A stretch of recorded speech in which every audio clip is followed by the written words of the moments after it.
ধন্যবাদ আপনাকে। জি। জি, আপনার প্রশ্নের সংক্ষিপ্ত উত্তর হবে যে হ্যাঁ, আসবার একটা সম্ভাবনা অন্তত তৈরি হয়েছে। যে ইসরায়েল নিয়ে মার্কিন যুক্তরাষ্ট্রে গত ৫০ বছর ধরে যে মানে ঐক্যমত্য যদি বলি আমরা, যেটা ছিল সেটা কিন্তু ভেঙে গেছে, এটা স্পষ্ট।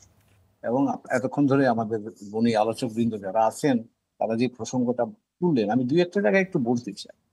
যে এখানে একটা পাওয়ার অ্যান্ড নন পাওয়ার, আপনি যে সিটিজেন্স বলেন এবং ক্ষমতা বলেন, তার মধ্যে কিন্তু একটা বিভাজন প্রতীয়মান হচ্ছে স্পষ্ট, যেটা আমরা তো দেখতেই পাচ্ছি। আপনি প্রশ্নটা দুবার করেছিলেন যে এর মধ্যে সরকারের হাত কতটা হাত আছে। কতটুকু, তার ইশারা ইঙ্গিত গত কতটুকু? জি। সরকারের হাত কতটুকু আছে, আমি ২-১ টা দৃষ্টান্ত দিই। গতকালই ২৫ জন কংগ্রেসম্যান তারা কিন্তু এই অ্যাডমিনিস্ট্রেশনের কাছে অনুরোধ করেছে এবং তারা বলছে যে তোমরা সরকার এই যারা আহ, মানে আন্দোলন করছে তাদেরকে ক্যাম্পাস থেকে সরাবার জন্য উদ্যোগ গ্রহণ করো। এবং এই ২৫ জন কংগ্রেসম্যানের মধ্যে কিন্তু নিউ ইয়র্কের কংগ্রেসম্যান অনেক আছে। এখন যেটা মানে দেখবার বিষয় সেটা হচ্ছে যে জি। নিউ ইয়র্কের যারা, নিউ ইয়র্ক স্টেটটা কিন্তু ব্লু, এটাকে ডিপ ব্লু স্টেট বলা হয়। এ সব কিন্তু ডেমোক্রেট। তো কাজেই ডেমোক্রেটরা যারা একটা আদর্শে বিশ্বাস করে, ডেমোক্রেটদের আদর্শের সাথে তো এটা সাজেপূর্ণ।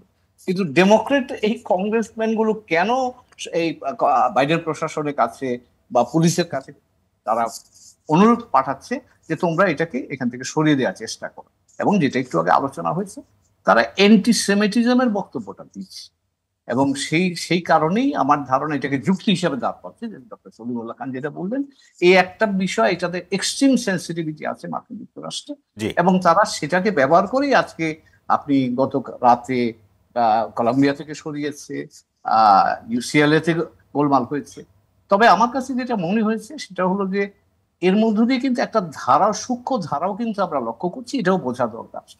ব্রাউন বিশ্ববিদ্যালয়, আপনি যে আইভি লীগ যদি জি। বলেন, জি। জি। সেই ব্রাউন বিশ্ববিদ্যালয় কিন্তু সিদ্ধান্ত নিয়েছে যে এই ডিসইনভেস্ট করার ব্যাপারে তাদের বোর্ড এটা আলোচনা করবে, এই সিদ্ধান্ত তারা কিন্তু নিয়েছে। এবং এই ব্রাউন বিশ্ববিদ্যালয়, কারণ এখন মার্কিন যুক্তরাষ্ট্রের রাজনৈতিক পরিবেশটা বা সামাজিক পরিবেশটা এত, আমি বলবো যে আপনি বলতে পারেন এটা খুবই ভোলেটাইল। তো কাজে ব্রাউন বিশ্ববিদ্যালয় যে একটা সিদ্ধান্ত নেয় এবং যদি ছাত্র আন্দোলনটা চলতে থাকে, তাহলে আমার ধারণা সেক্ষেত্রে পরিবর্তন আসতে পারে। এবং এখানে আরো একটা যোগ করি, এমনকি কলম্বিয়ার যিনি ভাইস চ্যান্সেলর শফিক, তিনিও বলেছেন কি যে আমরা গাজা থেকে আমরা ছাত্র নেব আরো, এবং ট্রান্সপারেন্সি, আমরা কাদের $13 বিলিয়ন তাদের এন্ডাওমেন্ট আছে, এই এন্ডাওমেন্ট আমরা কোত্থেকে পাই সেটা আমরা এখন থেকে ওপেন করে দেব, ছাত্র ইচ্ছা করলে দেখতে পারবো। তো কাজে তারাও যে কিছু শিফট করছে না তা কিন্তু নয়। একদিকে ছাত্র আন্দোলনকে থামাচ্ছে, কিন্তু যেটা হয়, যেহেতু এটা গণতান্ত্রিক দেশ, বাইরে তারা অনেক অপকর্ম করে, কিন্তু অভ্যন্তরীণ ভাবে যেহেতু একটা প্রজন্ম দাঁড়িয়ে গেছে, তারা প্রটেস্ট করছে। তো কাজে সেখানে কিন্তু আমি কিছু কিছু সূক্ষ্ম ধারা দেখতে পাচ্ছি। ধারা এই আপনি। ধারাগুলো যদি সবল হয়, তাহলে আপনি যেটা প্রশ্ন করলে, আমি পরিবর্তনের ইঙ্গিত পাচ্ছি। এবং আরেকটা কথা বলে শেষ করি, জি। ৬৮ সালে যখন আমরা তখন কলেজের ছাত্র, রাস্তায় মিছিল করেছি আমরা, তখন কিন্তু তখন যিনি নেতা ছিলেন কলম্বিয়ার, যার নেতৃত্বে প্রথম ছাত্র আন্দোলন শুরু হয়, রাট বলে নাম, তিনি এখন আরিজোনাতে থাকেন। গত কয়েকদিন আগে তার একটা ইন্টারভিউ বেরিয়েছে, তিনি বলছেন যে আজকালকার ছেলেপেলেরা আমাদের অনেক স্মার্ট, কারণ উনি ভায়োলেন্সে গিয়ে পরে জেল খেটতে হয়েছে ভায়োলেন্সে যাওয়ার জন্য। তিনি বলছেন যে এই নতুন প্রজন্ম বুদ্ধিমান, তারা কিন্তু ভায়োলেন্সে যাচ্ছে না, কিন্তু তাদের বক্তব্যটাকে তারা পৌঁছে দিচ্ছে মানুষের কাছে।